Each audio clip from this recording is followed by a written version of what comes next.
No issues. Very good. I am just live, Bala. So it's time 7 o'clock. So I thought I'll go live. Good morning, America. Good evening, India. This is Shan Shankaran, General Secretary, Indian Overseas Congress. This week we have a very sad news, which is the Manmohan Singh the King, the great liberalizer, left to the heavens above at the age of 92. Hopefully, I think Sam Pitroda, who have worked closely with him, will be joining us shortly to share his thoughts. But in the interim, we are going to have a deep discussion with our tribe.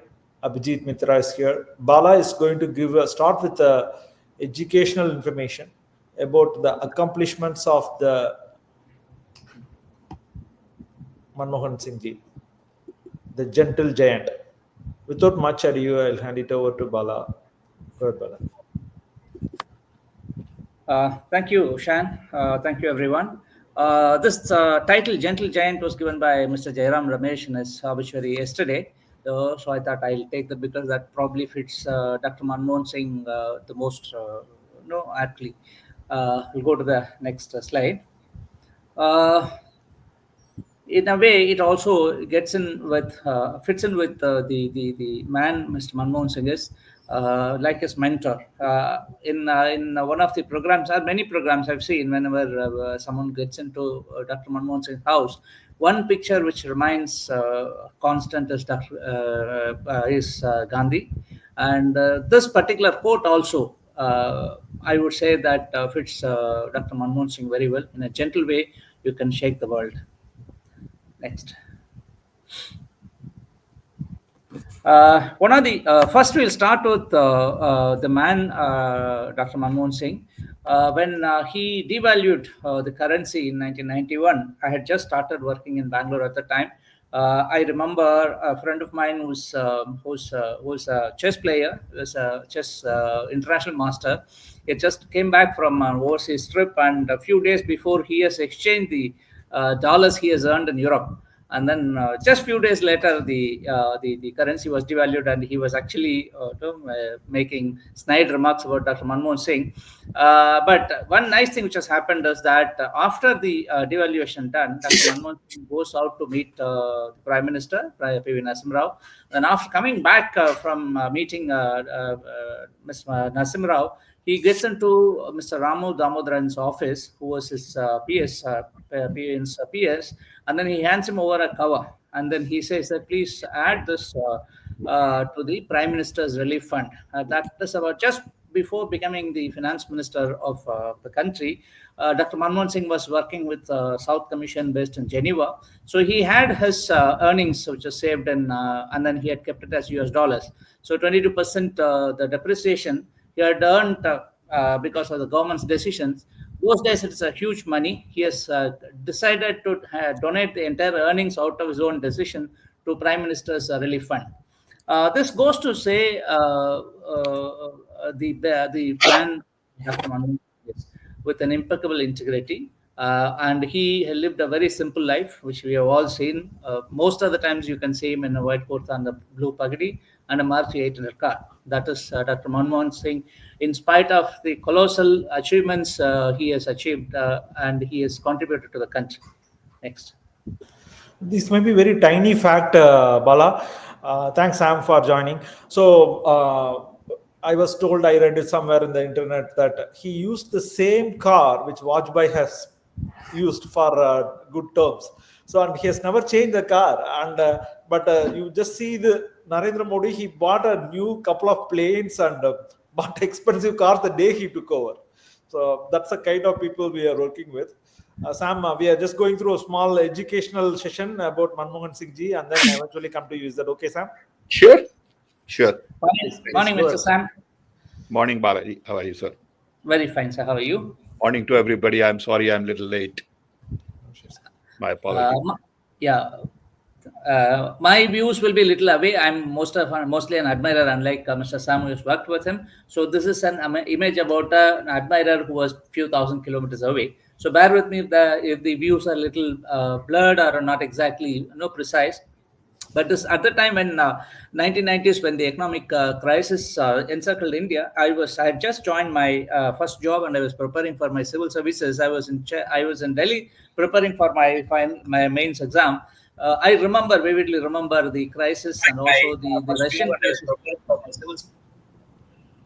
Russian crisis. Three countries were, or 3 or 4 countries, almost Brazil was also there. India, Argentina, and Soviet Union all had crisis, and most of the economists those days, including Mr. Jeffrey Sachs, they all prescribed the shock therapy.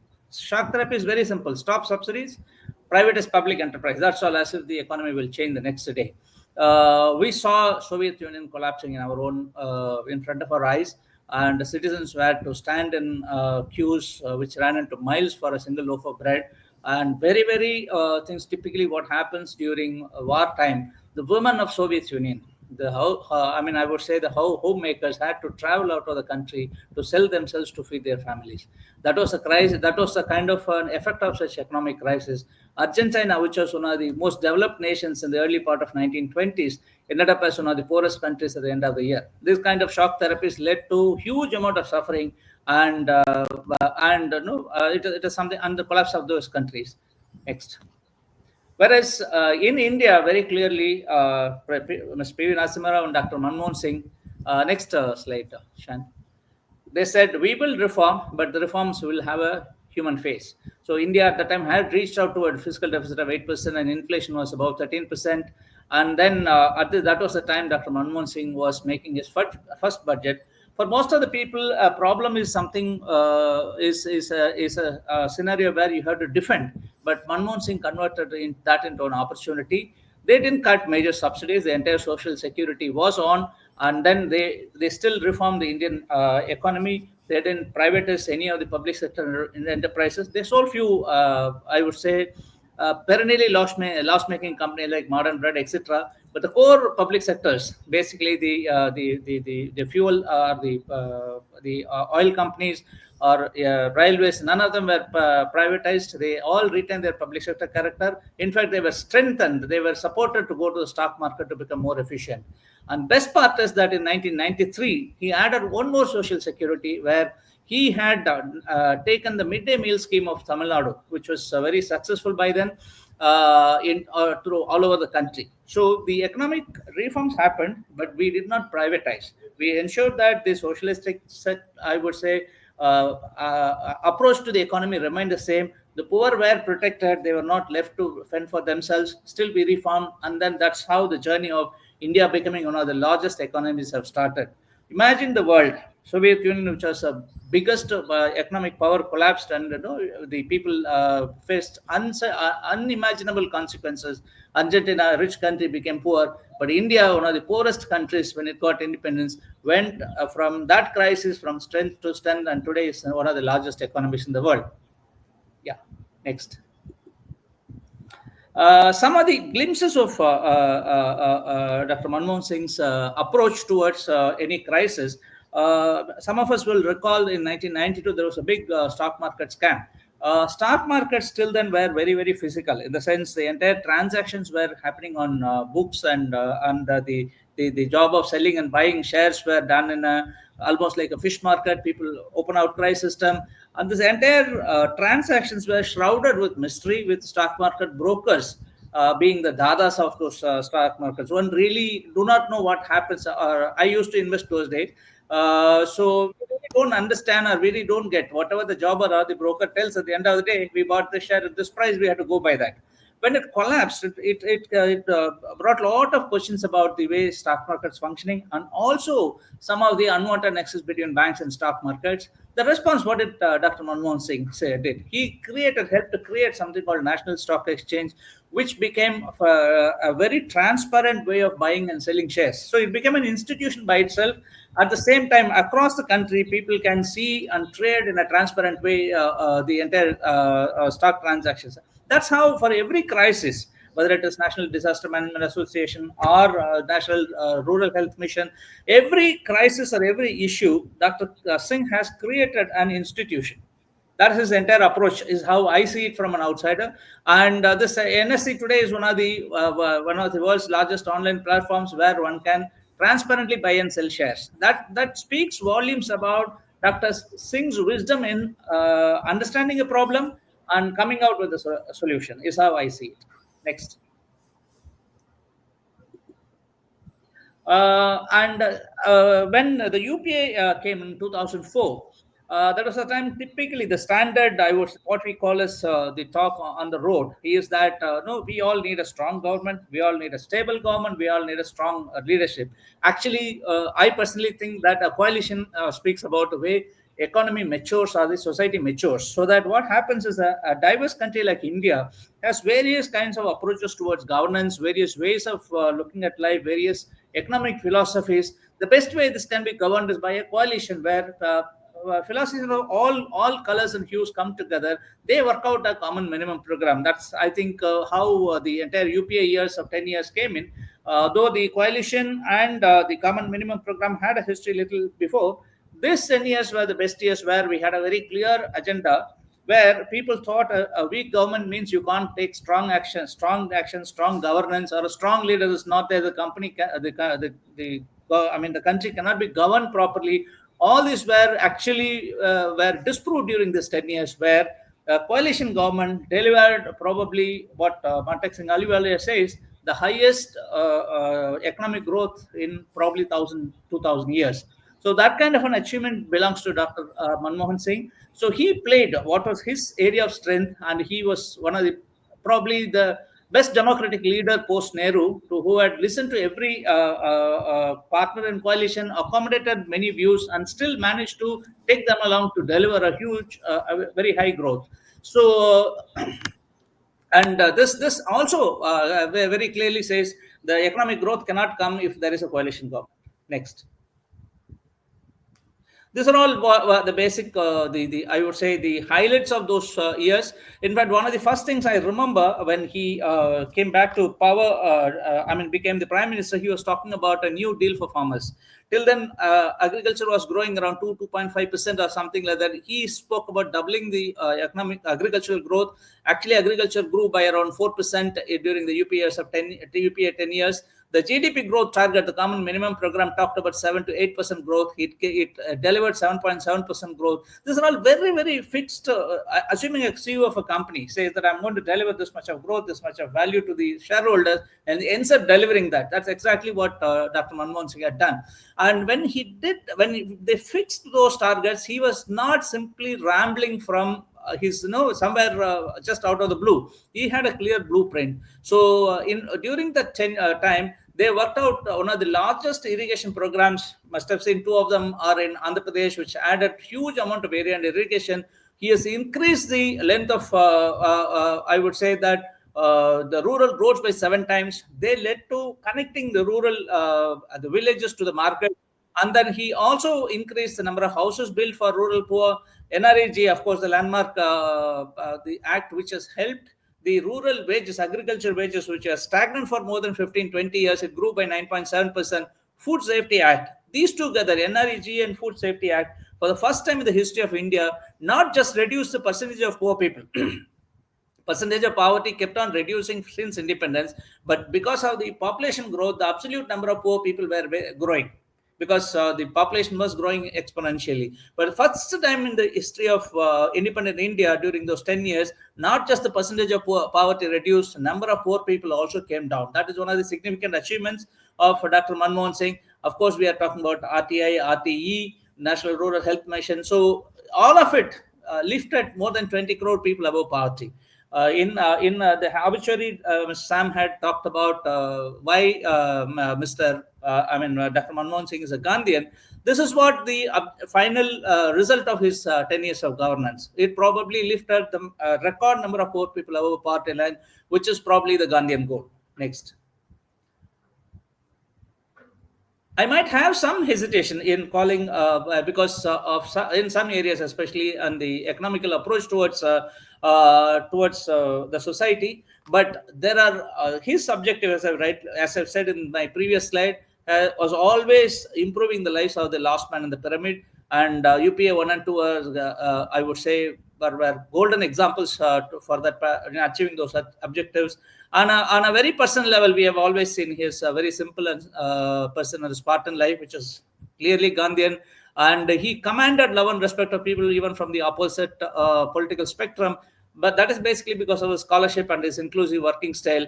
And and this particular reason, for example, when either during the Nirbhaya case or during even Lokpal bill, he was listening to all voices. He was not saying that I have my majority or I have my parliament, I won't talk to common man. He was talking to every, or he was willing to listen to every voice, which was his inclusive approach. Probably we had a great leader after Nehru who was willing to engage every no hue of opinion from the society. So in Tamil, we have our book, holy book called Tirukkural, which says Vayathul Valvangu Valbavan Vanurayam Daivathul Vaikappadum, which loosely gets translated like this: the one who lives life the way it has to be lived will be treated on par with the gods, including inhabiting the heaven. I think with these words, let me stop my rambling. Let me allow Mr. Sam Pitroda to. Thank you. Thanks a lot, Bala. I think it was a great summary. A little bit of educational stuff, which I think a lot of this modern kids need, who must know the real accomplishments of Manmohan Singh ji. Without much ado, I want to invite Sam Pitroda, but I want to, in fact, even ask Sam Pitroda to give context about his experience working with Manmohan Singh and his thoughts by asking a question. Sam, in your condolence message, you have mentioned Dr. Manmohan Singh as a Gandhian leader, a leader who believed in democracy, human rights, freedom, diversity, a leader who was very simple, humble man with character, values, moral, and ethics. I think these are hard to find. Just we want us to get enlightened why you think he is a Gandhian. Go ahead, sir. Sam, you're on mute.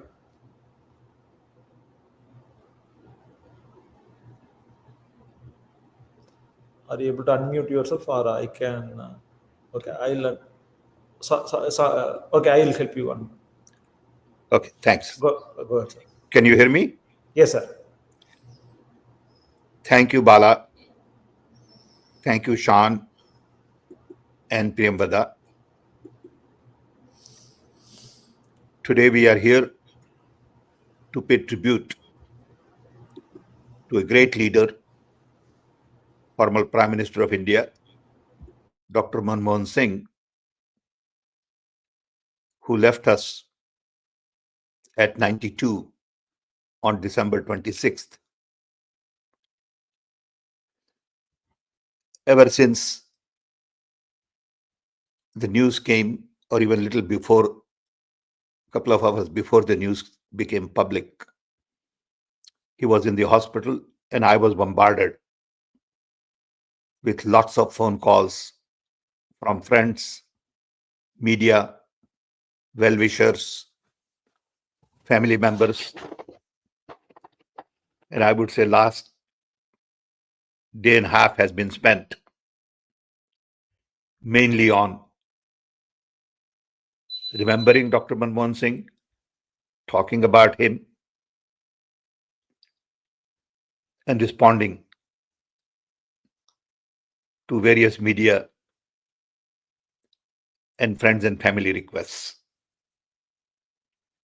I first met Dr. Manmohan Singh in 1985 in Rajiv Gandhi era. Thereafter, we remained connected on and off.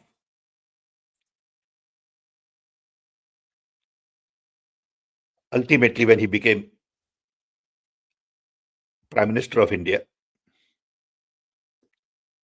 I had an opportunity to work with him for almost 10 years, directly as his advisor with the rank of a cabinet minister. I worked with him on national technology missions, along with several of my distinguished colleagues. And we spent almost 3 years preparing a document called Report of the National Knowledge Commission. In the process, we had several meetings with him, as a group and at individual level. Then I got involved in innovation and digital infrastructure. That period was even more interesting because we got to work on variety of things, and I got calls from him on and off to look at this issue or that issue. In the process, we would meet regularly, have tea together, just two of us. Sometimes it would last for 30 minutes, sometimes 1 hour, sometimes 15 minutes. And we would really exchange ideas, talk about challenges, and he would listen very carefully without ever raising his voice. And in the process, I got to see the man from very close quarter. And I called him a Gandhian leader, mainly because of his character. He meant what he said, and he said what he meant. He had no hidden agenda. I call him a Gandhian leader because of his values he's focused on. His values were rooted in democracy, human rights, freedom of the press, freedom of the people to do their work, independence of the institutions, working with civil society. And he believed in diversity of India. On one hand, he was a student of Gandhi.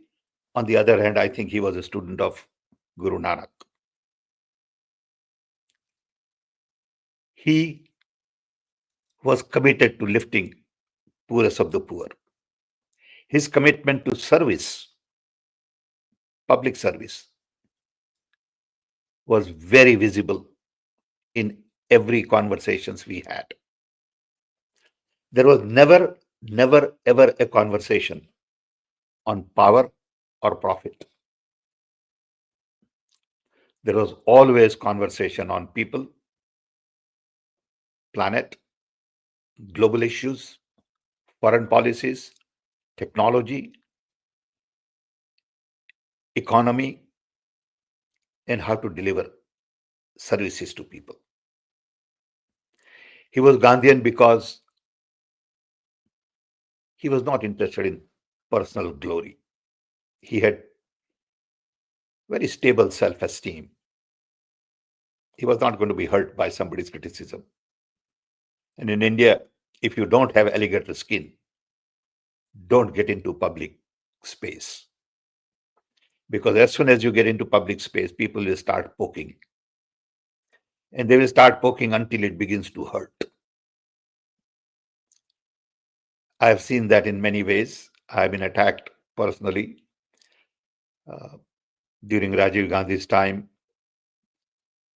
after what happened with VP Singh government came to power. And I was harassed to a point my family was attacked, my children were attacked. But that's part of the package. Okay. But Manmohan Singh was Gandhian because he stood by his truth. He trusted his people. And he was a very simple man. His personal needs were very minimum. I remember once a finance minister from Europe, I believe from UK, told me that, Sam, when I met Manmohan Singh, for the first time in my life, I felt I had met God. I said, what do you mean? He said, I was going to meet the Prime Minister of India. And when I enter his room, there was a man sitting in all white clothes. light white turban, a man like a statue,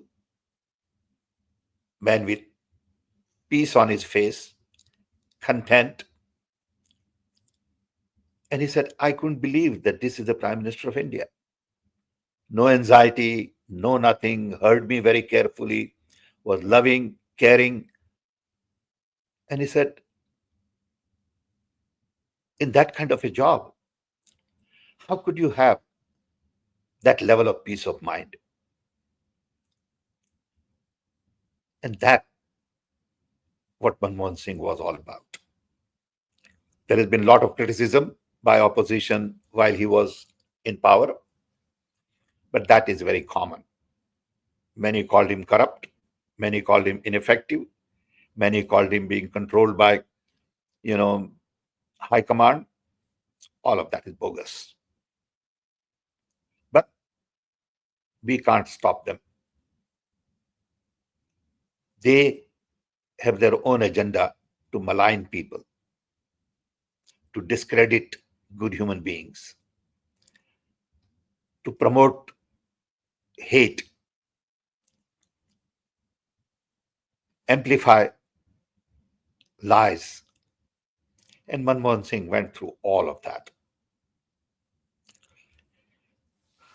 Beside those projects like Knowledge Commission, innovation, information infrastructure, I had an opportunity to work with him on many, many different areas. I want to talk about some of these so it gives you an idea of the kind of leader he was. For example, the payment system that people talk about a great deal in India today, UPI, that was invented during Manmohan Singh's time.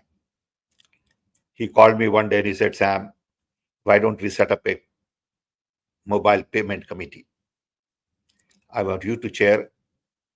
Make sure Nandan is also with you.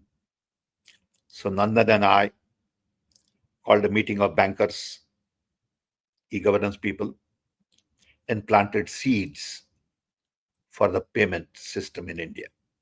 No one talks about that. No one even knows that. But it's all documented in government files. What we did, how we did it, and how UPI became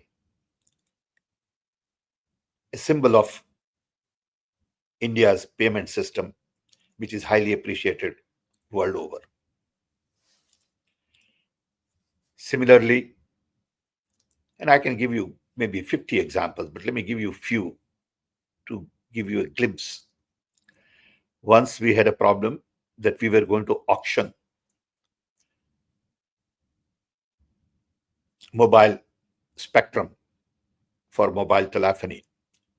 But that spectrum was not available because in India, Defense Department was using that spectrum.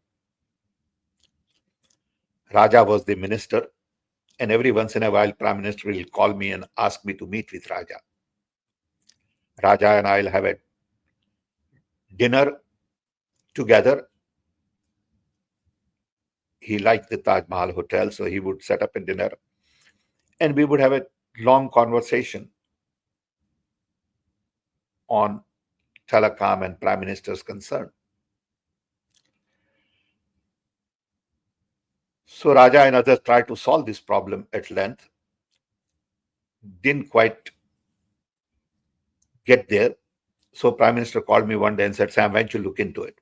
Immediately, a joint secretary from the cabinet secretariat came with a big file. At a hotel, I had a conference.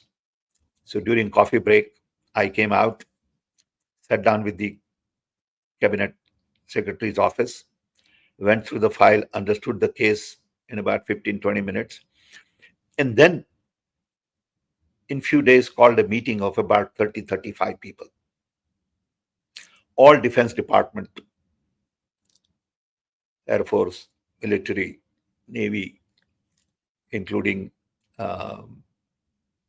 Telecom Commission, some people from Telecom regulatory authorities, PM's office, And I said, look, we are trying to solve this problem for last 3 years. If Defense Department does not vacate this space, we cannot auction this spectrum and we cannot monetize. We need to monetize because this will give us about $30-40 billion of value. So we talked, and finally I said, we are not getting out of this meeting until we resolve the problem. If it takes 4 hours, it may take 4 hours. We are not going to a next meeting. We had a lot of conversation. At the end of it, Defense Department collectively said, look, we are ready to do it provided we are given a fiber optics link at no cost to us. So we said that link is going to cost us about $8,000 to $10,000. Sorry, 8 to 10,000 crores. Sorry. And Defense Department said, who would guarantee that? That has been our problem. Nobody in the telecom department is able to guarantee that. I said, all right, we will guarantee. And the question was, how will you guarantee? I said, you leave that to us. We'll come back to you in 3 days and tell you. The meeting was over about 6 o'clock. I called Pranab Mukherjee. I went to his office. He was finance minister. I explained to him at 7 o'clock what the issue was. And he said, fine, Sam. We'll put 10,000 crore in the budget for this fiber optics links for defense. I informed PM and the problem was solved. He never took credit for it. He never told anybody how it got done. It just got done. Yeah.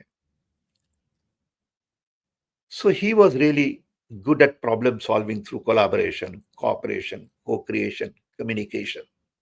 He was not into command and control, where he would show off and say, oh, I did this and I did that. And, every time there'll be a picture of Prime Minister. His landmark decisions during his eras include Narega, right to information, right to education, rural health, right to food,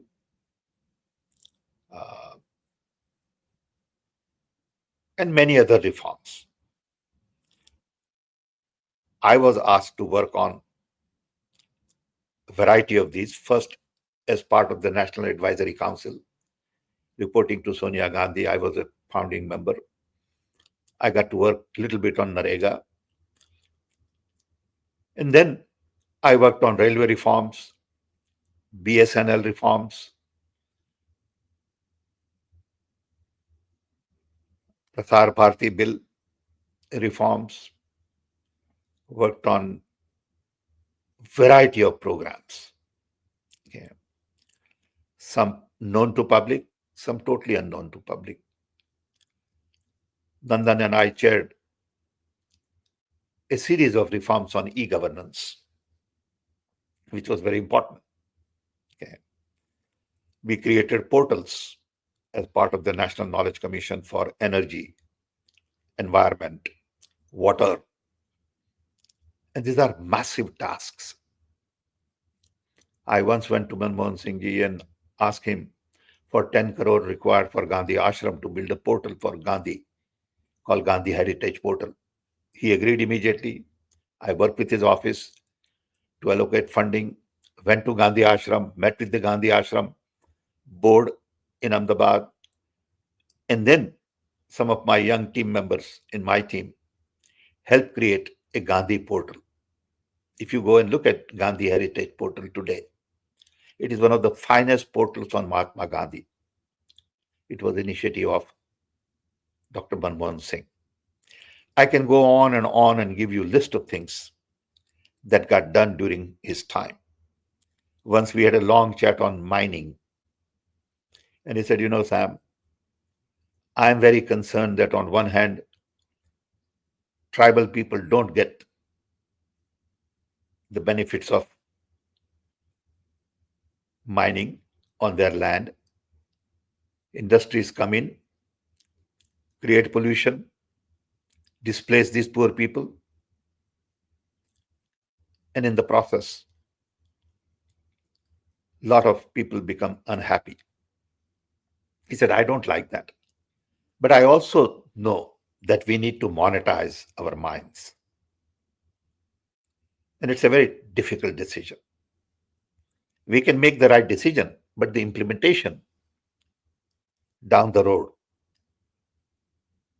is difficult to guarantee because of private enterprise doing their own thing and not paying due attention to the benefits of the poor. It has happened all the time. It happened in Narmada project. It happened in many other dams and mining projects. So he was very concerned about a lot of these things. He was equally concerned about education. He went to Cambridge. So once Vice Chancellor of Cambridge was visiting India, and we were going to have lunch together. I was tied up in some meeting, I can't remember what, and I was about 15, 20 minutes late. And I went there. First thing I said is, I'm sorry. And I realized that they had not started eating. They were waiting for me. He wanted to make sure that the chairman of the Knowledge Commission is heard first. That was the quality of the prime minister we had. There were lots of reforms we worked on together. We had many meetings together. When Bush came, we had a meeting. When Obama came, we were together. We had dinner in Delhi. We had dinner in Washington, D.C. We had series of meetings with Hillary Clinton, with other foreign dignitaries and secretaries. And at the right time and right place, he would make sure that I'm there. His office will make sure that I'm invited. To me, he's the kind of leader India needs, who can work with diverse group of people and not push his own personal agenda. We need a good listener. We need a good integrator. We need a good person with patience. And he was one of those rare who very few people recognize. Because the general impression is leader has to be strong, tough, say whatever he wants to say and get away with it. Leader has to be one who shows his authority in public, fires people, That's not the kind of leader he was. And that's why I believe he was a Gandhian leader. To me, India needs Gandhian leaders for long time to come. I think world today needs Gandhian leaders. World is in a mess because leaders are focused on profits and power. We need Gandhian leaders world over. People like Mandela, Martin Luther King are hard to find. These people bring character, value, visible authority in their ideas. They excite young. They motivate people to work hard. And they give and not take anything. Today, we need leaders who give a lot more. And we don't have those. So I admire Manmohan Singh a lot. After we lost election in 2014, I once invited him to a book release of my autobiography, Dreaming Big, to inaugurate. He said yes, met my family, he knew my wife, met Salil, my son, talked to him a little bit. And Rahul was also there. So both of them talked. After we lost election together for a while in my presence. And slowly, I lost contact. Didn't bother him because of his health. but we spoke on phone several times. I must tell you one thing which is quite different, that when he became prime minister, he himself called me from Delhi to Chicago and said, Sam, I need your support.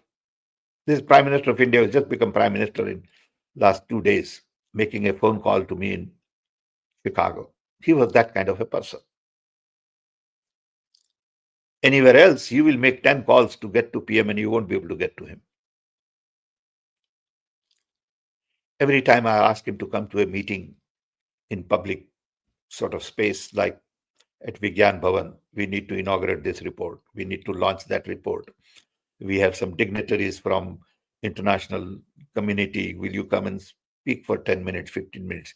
He always agreed. Once we were to release a report of the Innovation Council 1 year, and everything was all set at the Vigyan Bhavan with 1,200 people, Pranab Mukherjee, Montek, Kapil Sibal, and others. And I called him and he said, Sam, it's very difficult today because I have too many dignitaries visiting from abroad and it's a very tight schedule. He said, I want to do it, but my people tell me that there is no time. So I said, can you do it for half an hour? He said, okay, let's try. But how will you do a function in half an hour? I said, it's very simple. I will cut off all introductions, no lamp lighting, no flowers giving. All that stuff takes 10, 15 minutes. Unnecessary introduction. And I said, relax, I'll finish in 35 minutes. He said, okay. He showed up. As soon as he walked in, I said a few lines and introduced the report and all that. Turned it over to Kapil, Pranab, few minutes, and then Prime Minister spoke. And the function was over. And he didn't focus on the formalities. He said, that's great. Because normally at public meetings, at least 15 to 20 minutes of Prime Minister's time is spent on flower giving and lighting lamp and all that stuff. And he liked that. He appreciated that. The only thing you can give to a busy man, and I used to say this to Rajiv Gandhi all the time, I have nothing to give you except gift of time. If you give me half an hour, I'll take 15 minutes. So you have 15 minutes to yourself. And Manmohan Singh was one of those who appreciated the value of time. Meeting with Obama was very impressed with him. Obama was a great admirer of Manmohan Singh. And same thing with Bush. We worked together on the nuclear deal. I worked in the US on nuclear deal with, Indian ambassador then Anand Sen and others. And it was an important deal for India. So I'm sharing this with you just to give an idea of the man. I can go on and on, but I must tell you, I will miss him. Nation will miss him. And all those who were his critiques would finally realize that they were wrong. And he was a man who really made a difference, not only through liberalization of 1991, but through many, many programs that nobody gives him credit for. He was a prime minister for 10 years with coalition government, strong coalition, and he kept it together. He compromised. It is one thing to have authoritarian mindset and a huge majority. It's another thing to have Gandhian mindset and no majority at all. That is the kind of leadership we need in India and world over. So with this, I want to thank you all for the opportunity given to me. I'll be happy to answer questions. I can go on and on many, many details, but that's not the purpose.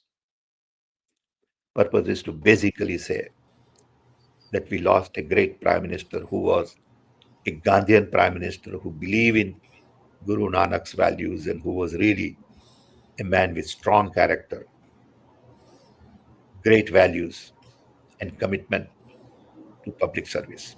Thank you. That's phenomenal, Sam.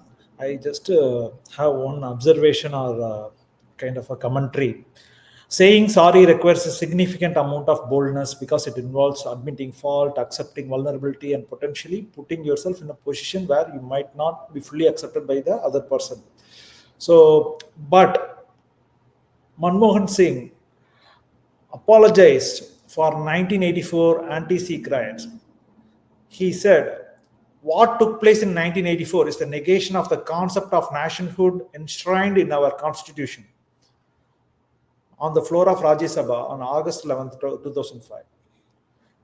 So there were very limited, such a impactful political apologies made in the past. For example, there was an apology made by Japan for Britain to Britain for World War II. The Japanese premier has made that, and USA also apologized to Rwanda for their inaction on Rwanda genocide. President Bill Clinton made it in March 1988. So, likewise, Pope John Paul have apologies to the victims of sexual abuse. To kind of make such apologies, it's very very hard. He became my hero since then. I think it takes balls to do that. I think he's a phenomenal person, uh, despite having the political majority. Despite there is no purpose need to go relook at something which has happened 21 years ago, which may be a dark chapter, but he said, I am vulnerable, even our party is vulnerable, or we could have done vulnerable things, and he went and said sorry. So which is a kind of a great human act which we cannot see with a lot many people. So I think I keep seeing all the time Sam say sorry, even not for many things. He always says sorry hundreds of times every day whenever I work with him, or many of us. So it's phenomenal. I'm trying to learn such, emulate some of the skills. Without much ado, I'll hand it over to Priyamvada and Abhijit, who may have some questions. Go ahead, Priyamvada. Thank you, Shan. Thank you, sir. Just one of my quick observations. Dr. Singh, w- apart from being the father of like founding fathers of economic reforms, lifting millions of lives from poverty, is one of the startling like difference with the current regime is that he accepted the press criticism. I feel that the press was, in real sense, was open and free because when I was in my college days, like we used to have programs where mm, Dr. Singh was often mocked, like caricatures and 9 p.m. prime time shows, and there were like all sorts of things going around him. Though he took it in his stride, he never ever controlled the press. He never ever said that, oh, this should be banned, and some of the reporters should be sacked from his job, which is happening right now.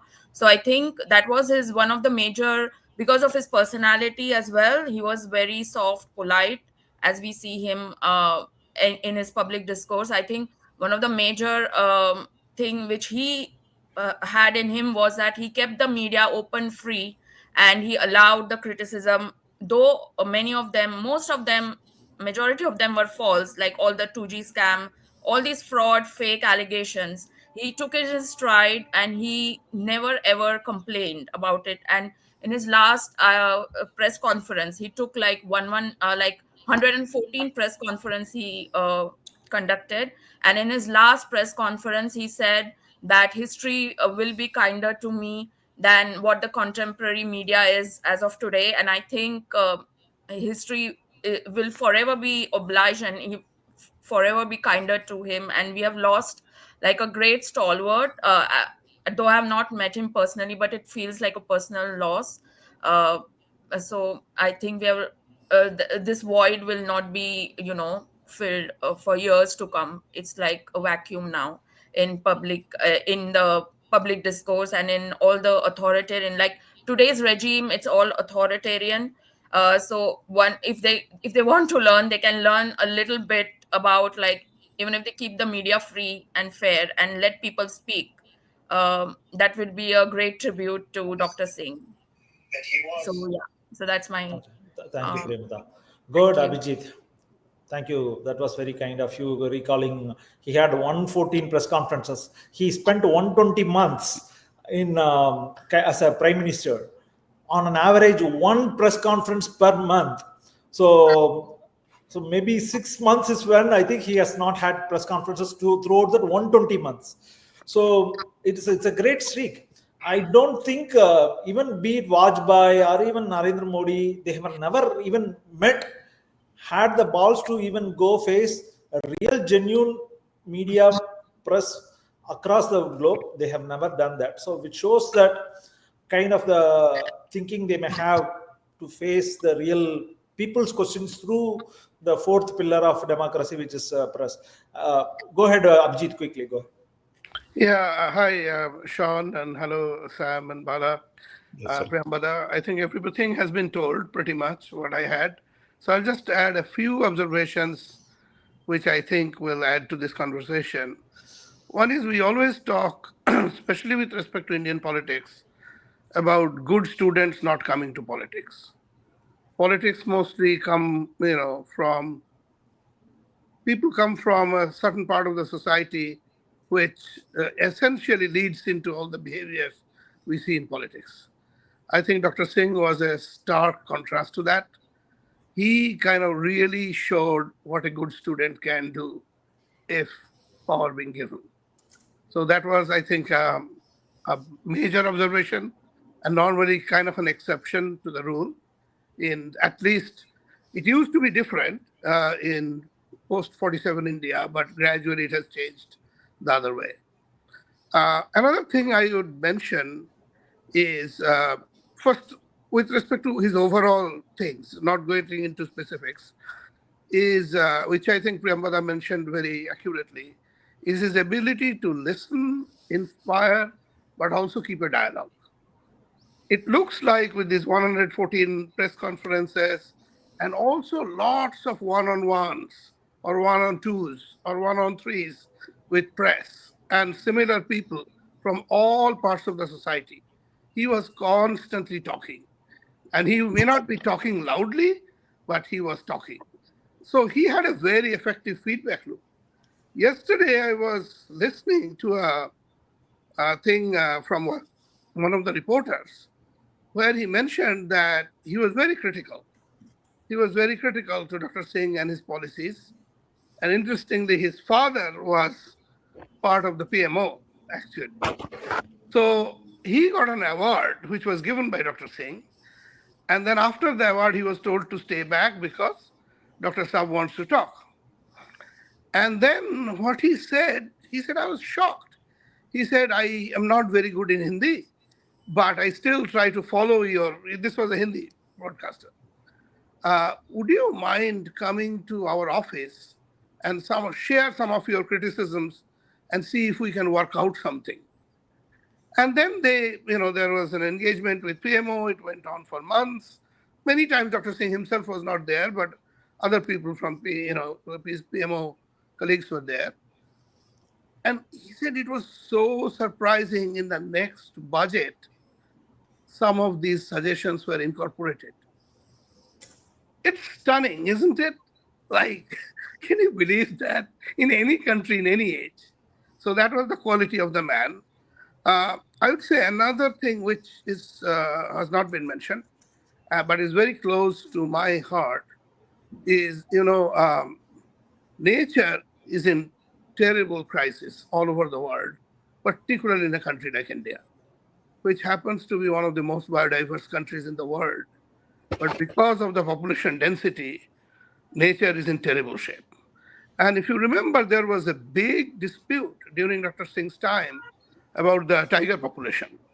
Sariska was, announced to be tiger-free. Like there were no tigers there. Ranthambore, the numbers were all over the tiger projects which Mrs. Gandhi set up. Tiger numbers were shown to be much less than they were getting portrayed. That whole thing, any government would have tried to cover it up. And Dr. Singh didn't. He actually called the experts. He called Vikram Thapar. He called other experts. There was a dialogue, and there was a whole plan made. And during his time itself, tiger population started going up. It was so impressive the way he had this feedback loop, and he rectified the problem, so to say. Two last things. One is, to me, which I think Bala has mentioned, and of course, Sam has mentioned his personal experience. Three inflection points in the career I see is 1991, of course, but also 2004, when the government came to power. I remember I had constant conversation. I was in the United States then, but had constant conversations with my spouse, who used to say that, oh, they're saying India is shining, right? And I said, I don't think it's shining. I think very few people are shining, but election will tell. And exactly that's what happened. Election did tell. If you remember, the number of farmer suicides were tremendously spiking at that time. But after the UPA government came, again, that whole problem was. So 2004 also, I think, is an inflection. And of course, not so much talked, tremendous inflection is 2008, when the entire global economy went down. But India was one of the rare ones where I think one of the softest, like Bala mentioned this, one of the softest landings happened. And I think even Barack Obama noticed that, and he took advice from Dr. Singh. So that was one of the things. Bala mentioned very accurately, I think there was an extremely good balance between socialism and capitalism, which he was able to find, which is very difficult and rare to find. It's very easy to go in one extreme versus the other, but Dr. Singh somehow carved out a line. His belief was in the socialistic structure, and he always cared for the poorest in India, which is the majority of India. But he also knew the value of the market and the global economy. So where the whole 91 thing came. So I think that balance was very striking. And the last thing I would say, which may sound a little strange, I think a lot of leaders all across the world get very caught up with this whole nation state concept, like patriotism. I think Sam mentioned this a little bit, very materialistic, bullish patriotism and nation state, nation state, nation state. I think here also Dr. Singh was an exception. He loved India, but he loved the world as well. He was very easily able to blend with neighbors. A lot of relationship with neighbors improved. A lot of relationship with bigger powers improved. Not taking one side or the other, but a very seamless, I would say, empathetic engagement with the rest of the world, which is also quite uncommon nowadays. This is a concept which a lot of very famous Indians, Tagore always believed in that. He always said nation states are overemphasized. Ambedkar believed in that. Ambedkar always said too much patriotism causes Hitler, actually. So, and I strongly believe in that too. So I'll end there. So, but absolutely a great loss. What a leader. Means Thanks a lot. a leader in 1,000 years. I want to quickly go to that was a great summary of Bijit. I think you brought a lot of very interesting context through the journalist experience. How much of kind of a very transparent person Manmohan Singh ji was. Be it 2G, be it Nirbhaya, there was no hiding, no beating around bush. There was a very sincere attempt to solve those problems or hear those or have a proper clean judicial system around it or civil society involved system around identifying solutions, which is phenomenal. I want to go to Bala quickly. Bala, do you have any specific questions for Sam? Go ahead, please. In fact, I want to quote which this slide of Bala, what he has put about Manmohan Singh ji, with a quote of Gandhi. In a gentle way, you can shake the world, which is Gandhi's quote. I think, Mr. Manmohan Singh is nothing but a testimonial of Gandhi's quote. Go ahead, Bala. You have any specific questions? It's not a question. It's only a little bit of a complaint. What I say. So much has been achieved in those 10 years of UPA, and really the India, we took it to a different level. But unfortunately, we lacked as an organization, political organization, a government organization, to properly communicate, not I mean propaganda kind of a communication, to communicate what are the directions, what are the things we have achieved. There are many such instances, like even the Delhi Mumbai industrial corridor, which actually is one of the largest economic infrastructure coming up. Not many people in the press know. That is one I would say that pet peeve I have. But I only have one more request, Dr. Singh, who is a philosopher king. I think at some point of time, I don't know whether it is possible, India should pay a tribute to him by establishing a world-class higher school of research and learning in economics. I think that will be the befitting tribute to Dr. Singh. My request. I really don't have. I only have. I personally think it's my personal loss. I don't have many questions today. Thank you. Thank you. I just want to quickly read few of the comment which is coming from internet. Abraham Joseph in Twitter is saying he's the architect of modern India. No one can be compared to the superhuman being. And Javed Mirza saying we are all blessed today to pay homage and respect to the great departed leader Dr. Manmohan Singh. He joins the list of India's best sons. And in fact, Chris from LinkedIn saying Manmohan Singh wrote a thesis at my college campus, Cambridge, on ending poverty. Has anyone seen that? So maybe I think we will try to find, in case if we are able to identify, we will point you, Chris. I saw your query in LinkedIn. And Parminder Bains saying from Facebook saying greatest PM. Gurminder Randhawa is paying her condolences. Nagendra Madhavaram is saying the more we grow, the more we can help others. Manmohan Singh, great visionary. Sunil Mathur from Facebook, so many heroes left us in the end of 2024. Ratan Tata, Jagir Hussain, Dr. Manmohan Singh. Yes, we completely agree with you, Sunil Mathur. Pankaj Pachuri, thanks Sam for hosting this discussion. It will take a long time to analyze the impact of Dr. Singh's leadership on our economy, society and polity. It's completely correct, Pankaj Pachuri. Pankaj, Yeah. Pankaj worked closely with Dr. Manmohan Singh. Yeah, that's what I was thinking. Yeah. Sure. Awesome. Very good. So I think in fact Pankaj is sharing few more facts. Like in sheer numbers, 260 million people lifted out of poverty, which is like 27 crores or 26 crores. Absolutely. Through his Narega and many other things. 140 million new jobs created in 10 years. 120 million students provided midday meals daily. Per capita income increased 3 times in the decade 2004 to 2014. So I think, as Bala mentioned, the biggest mistake of UPA 1 and UPA 2 or even the Congresses, we undersell. We are always an underdog. We do a lot of things, but we don't sell. We don't propaganda as like these guys. So these guys are not doing. So, for example, Narendra Modi's government assured they will create jobs. They said they will do a lot of things about poverty and things they have not done. They have done zero thing. Now they're more than that. They are not giving a very good departure for the son, greatest son of India, Mr. Manmohan Singh, by providing that support for needed for the memorial. Even yesterday they are doing politics in this, which is very, very upsetting, which Congress has not done. When Vajpayee died, I think there was proper support for the memorial bill. So I think which they are not reciprocating, which shows that how below they can go far, which is not great. But Pankaj is pointing us to YouTube, which we'll share. I think great. I think Uttam Meena in LinkedIn saying tributes to a leader of uncommon wisdom, thoughts, and honesty with a pure intent towards inclusive development. People like him must get chance to lead the nation. So I think as we speak, we have 503 viewers who have joined us, who have been actively watching for past 1 hour.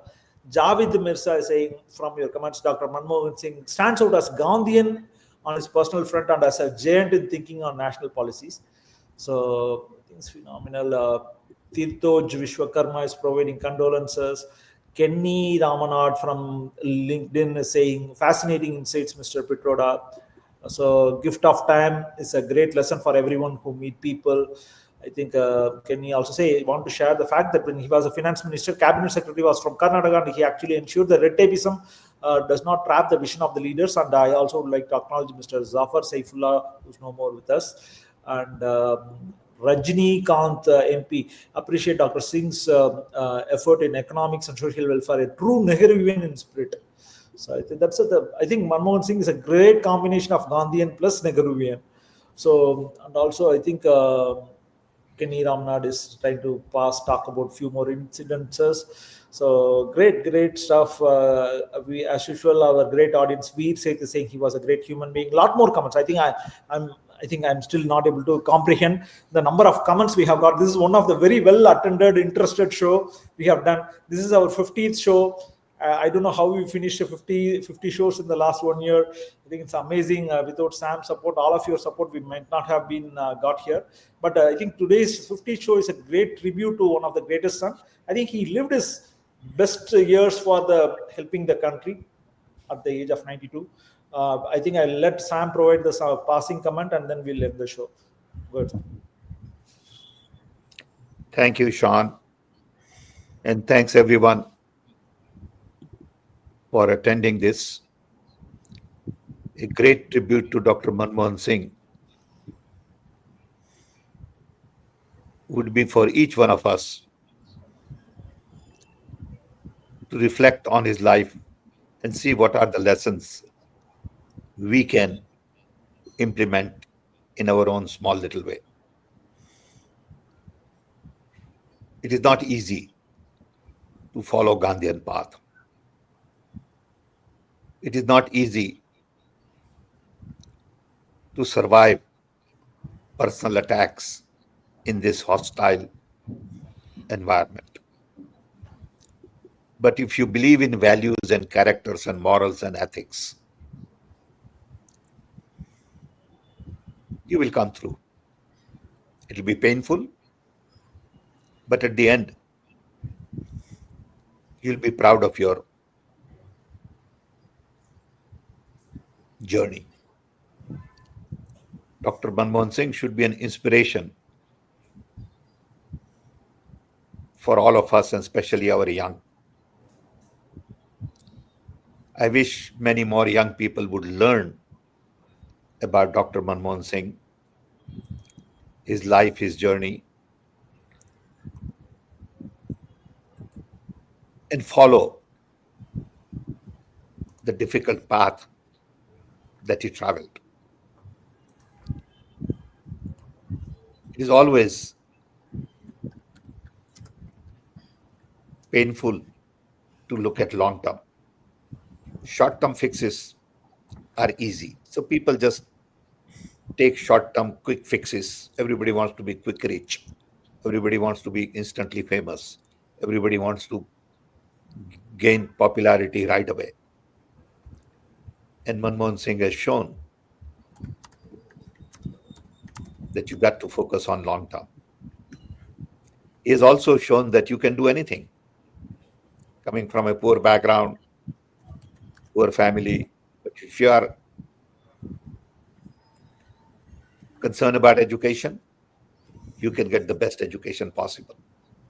Don't blame anybody except yourself for your failures. Work hard and you will fulfill your dreams. That's what Dr. Manmohan Singh shows. So it has been a great tribute. I want to thank Abhijit, Bala, Shan, Priyambada, and many of our colleagues who ask questions, send their comments for their active participation. And I wish you all the best. And I know I will miss Dr. Manmohan Singh in my personal life. And I'll try my best to live with some of his wisdom. And I will remember him for the rest of my life. Thank you. Thank you, sir. Hopefully, the next week we will talk about the recent Congress centenary celebrations of Mahatma Gandhi becoming the president of Indian National Congress in 1924. There was a great deal of discussion happened where Congress is now championing Jai Bapu, Jai Bhim, Jai Samvidhan. They are going to have a nationwide protest and appealing to people to save our constitution, be it banning EVM, bringing back ballot. There are many agendas in place. Hopefully, we'll get to talk about that in length the coming week or so. Looking forward. Thanks a lot. Thank you. Thank you. Thank Thanks, you. everybody. Thank you, sir. Thank you. Thank you. Thank you, everyone. Bye. Yeah.